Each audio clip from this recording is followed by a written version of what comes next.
Beaucoup d'amis m'ont posé la question: Jacques, comment t'es arrivé à obtenir des certifications d'entreprises et d'universités de renommée mondiale telles que Google, Meta, Amazon, IBM et Harvard gratuitement? Certificat à valeur de $1200 que j'ai obtenu sans dépenser un centime. Dans cette vidéo, je vais vous montrer étape par étape tout le processus et vous montrer aussi comment vous pouvez aussi faire de même. Salut à tous, mon nom c'est Jacques. Avant de commencer cette vidéo, laissez-moi vous parler un peu de moi. Je suis togolais d'origine et présentement je vis en Turquie où j'étudie le génie électrique et l'électronique grâce à une bourse d'études que j'ai obtenue dans l'une des meilleures universités de la Turquie. Depuis mon plus jeune âge, j'ai développé une passion débordante pour la technologie et tout ce qui avait trait au numérique me passionnait. Et cette passion m'avait poussé à faire beaucoup de recherches sur Internet et même j'ai appris à coder lorsque je n'avais que 15 ans. Au cours des 2 dernières années, j'ai passé mon temps à faire davantage de recherches sur Internet et je suis arrivé à obtenir 7 différentes certifications des entreprises les plus renommées mondialement dans les domaines tels que le développement web, l'intelligence artificielle, le machine learning, le data science et le cloud computing. Et ce n'est pas tout.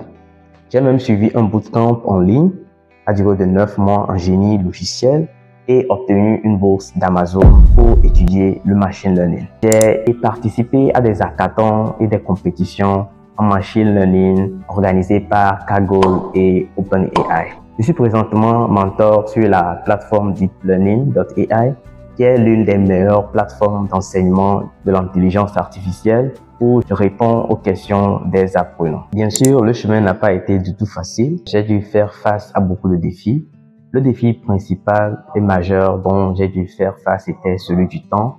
Concilier les cours à l'université et mes formations en ligne n'a pas été du tout facile. Je me rappelle bien, il me fallait parfois veiller tard dans la nuit pour rattraper mes cours ou même consacrer mes week-ends à suivre des formations supplémentaires.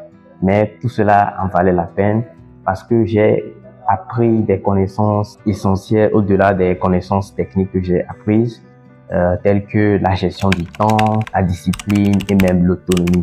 Je suis convaincu que vous pouvez aussi faire de même. Tout ce dont vous avez besoin, c'est de la bonne information et des bonnes ressources. Et je suis là pour vous aider. Dans cette vidéo, nous allons plus nous attarder sur les formations CS50 offertes par l'université d'Harvard. Je vais vous montrer et vous expliquer par détail comment je suis parvenu à obtenir 3 différents certificats de cette université en question et vous montrer comment vous pouvez aussi arriver à le faire. Ok, allons-y. Si vous êtes un passionné de la programmation ou bien de l'informatique en général, alors vous allez vraiment adorer les formations CS50 offertes par l'université d'Harvard. En effet, j'ai moi-même suivi la formation. Je peux vous dire que mon expérience a été incroyable. Imaginez avoir la chance de suivre les mêmes cours que les étudiants d'Harvard et à votre propre rythme. C'est tout simplement formidable. La formation couvre un large éventail de sujets en informatique, partant du développement web à l'intelligence artificielle, en passant par le développement de jeux vidéo. Avantage à suivre les cours CS50. L'une des raisons pour lesquelles j'adore les cours CS50 est la passion avec laquelle l'enseignant David Malan délivre le cours. David Malan, pour ceux qui ne le connaissent pas, est l'instructeur rêvé de tout étudiant. La passion avec laquelle il délivre le cours crée en l'étudiant le désir d'apprendre davantage et cela rend le cours très exceptionnel. Point numéro 2, base solide en informatique. Un autre avantage à suivre les cours CS50 est la base solide en informatique qu'elle fournit. En effet, les cours sont accessibles à tout le monde, quel que soit votre parcours antérieur ou vos connaissances, ce cours est fait pour vous. Même si vous avez déjà de l'expérience en programmation, ce cours va renforcer vos connaissances antérieures. Personnellement, les bases que j'ai reçues des formations CS50 m'ont permis d'aborder plus facilement les notions plus complexes que j'ai rencontrées dans le futur. L'un des meilleurs aspects des formations CS50 est leur flexibilité. En effet, les cours sont en ligne, ce qui les rend accessibles à toute personne disposant d'une connexion Internet. De plus, les formations sont à rythme libre, ce qui signifie que Vous pouvez apprendre à votre propre rythme et selon vos propres horaires. Cela a été très bénéfique pour moi parce que je devais concilier mes formations en ligne et les cours à l'université. Apprentissage pratique. En plus de leur flexibilité, les formations CS Séquence sont vraiment pratiques et interactives. Avec les projets, les quiz et problèmes à soumettre, cela vous permet d'appliquer les concepts que vous avez appris dans les cours dans le monde réel. Avantage numéro 5, mise à jour régulière. Les formations CS Séquence sont régulièrement mises à jour pour inclure les nouvelles tendances en informatique et les nouvelles technologies. Cela signifie que vous aurez toujours des connaissances mises à jour concernant les dernières avancées technologiques. Enfin, les formations CS Séquence vous permettent d'obtenir un certificat à la fin de chaque formation et ces certificats en question sont très importants. Ce qui nous amène à la phase suivante. Pourquoi donc est-il important d'obtenir les formations CS? Obtenir un certificat CS Séquence est un accomplissement remarquable en soi et prouve votre compétence en informatique. En effet, le cours est assez difficile et comme vous le savez, l'université d'Harvard est parmi les meilleures universités au monde et inclure ces certificats sur les CV peut vous démarquer des autres candidats lors de la recherche d'un stage ou d'un emploi ou bien augmenter vos chances de réussite à un concours ou d'obtenir une bourse d'études. Personnellement, grâce à ces certificats, j'ai pu décrocher mon premier stage dans une entreprise. Aperçu des certificats CS Séquence. Les différentes certifications CS Séquence sont CS Séquence Introduction à l'informatique avec Python, CS Séquence Introduction au développement web avec Python et JavaScript, CS Séquence Introduction à l'intelligence artificielle avec Python et CS Séquence Introduction au développement de jeux vidéo. CS Séquence X ou Introduction à l'informatique. Ce cours est une introduction générale en informatique et couvre les concepts tels que Scratch, le langage C, mémoire, structure de données, algorithmes, HTML, JavaScript, CSS, Bootstrap, Flash et Emoji. Contrairement à ce que vous pouvez penser, ce cours est très difficile et vous aurez même à faire face à des bugs qui vont pousser à faire des recherches sur Internet. Au cours de ce programme, vous allez créer des programmes intéressants. Certains d'entre eux sont les suivants. Un programme pour appliquer un filtre à une image donnée, un programme qui identifie une personne grâce à son ADN et même un site où les utilisateurs peuvent vendre et acheter des actions. Le CS Séquence W ou CS Séquence Introduction au développement web. Ce cours reprend là où s'est arrêté le CS Séquence X, mais va plus loin dans le développement web avec les langages tels que le Python, le JavaScript et des frameworks tels que Django et React. Dans ce cours, vous allez apprendre à utiliser les API et des services cloud comme Heroku et GitHub. Les projets intéressants dont vous serez capable de créer durant ce cours sont les suivants. Un site e-commerce similaire à eBay, un client de messagerie similaire à Gmail, une encyclopédie en ligne et même un réseau social. Le CS Séquence AI ou Introduction à l'intelligence artificielle.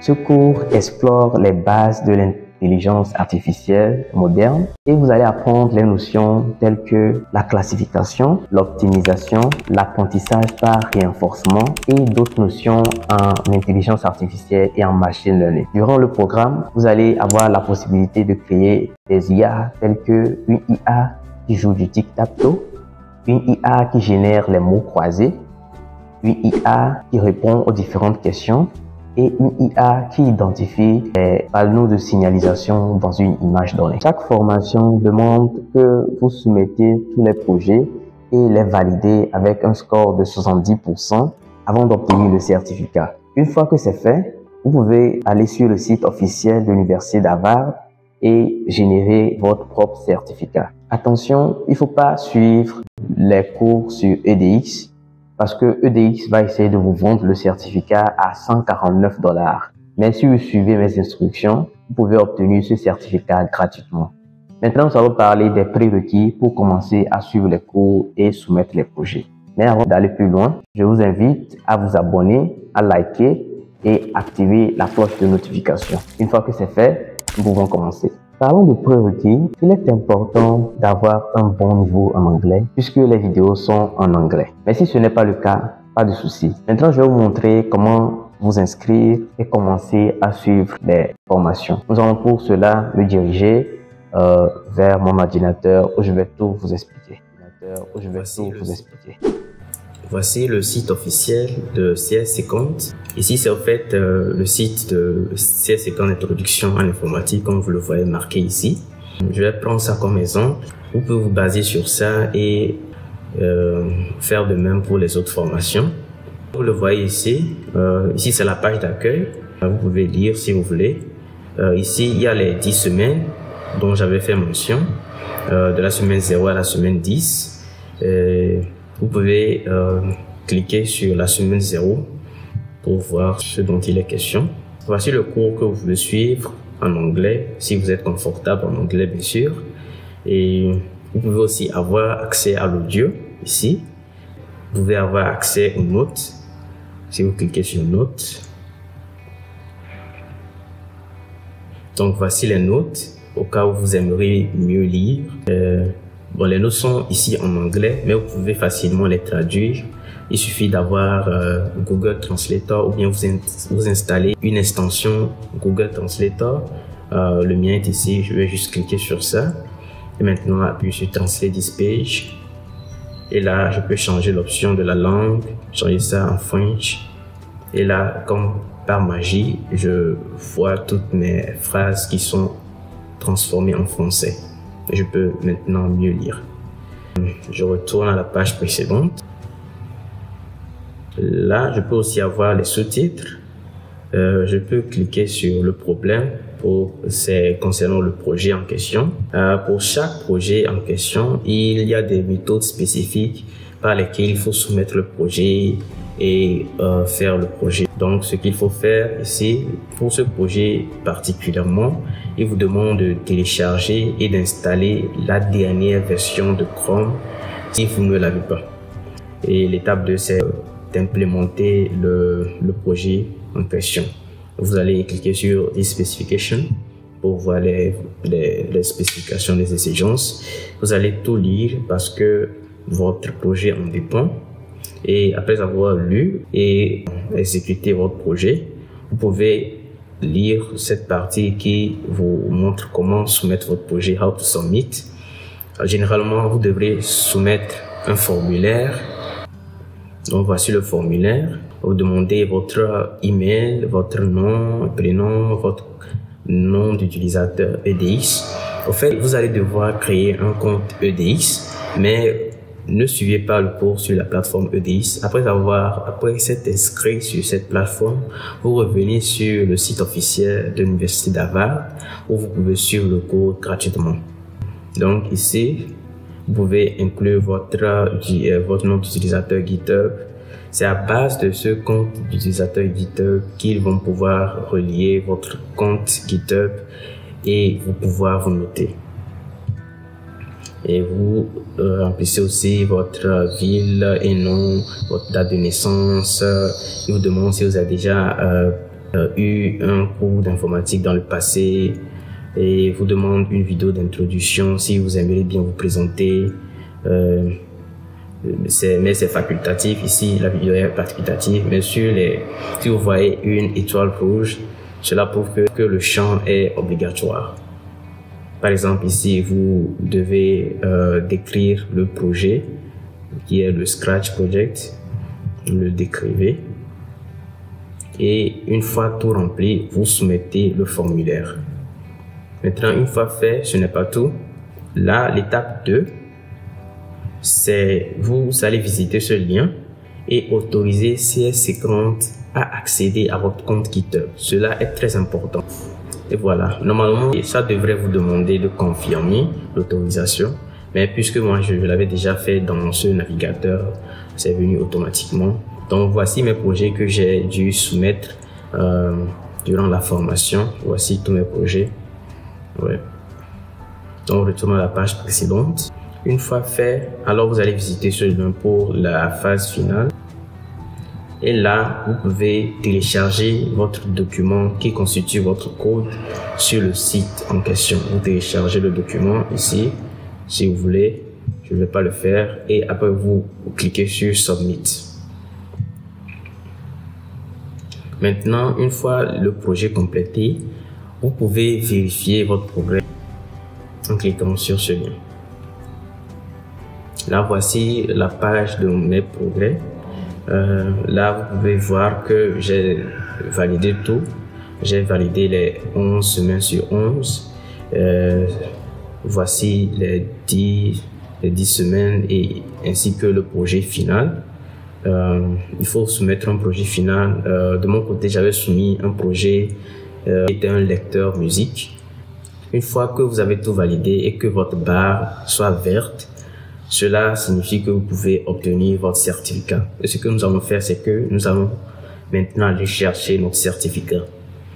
Pour le faire, c'est très simple. Il suffit de cliquer sur CS50 Certificate. Vous allez le voir juste en bas. Il faut juste scroller. Vous cliquez sur ça. Et là, vous cliquez une fois de plus sur CS50 Certificate. Vous allez voir que votre certificat sera assez similaire à celui-ci. Là, vous vous demandez de login avec votre compte GitHub. Vous allez le faire. Vous patientez un peu. Et voici mes certificats. J'ai 3 certificats ici. CS50X, CS50 Web et CS50 AI. Vous aurez accès à une version PDF aussi bien qu'une version PNG qui est une version photo. Là, je vais vous montrer à quoi ça ressemble. Voici le CS50 et introduction à l'informatique. C'est marqué ici. Et ils mettent le nombre de projets que vous avez soumis, le nombre de labs et One Final Project. Et ils mettent, il y a aussi le nom d'université qui est ici.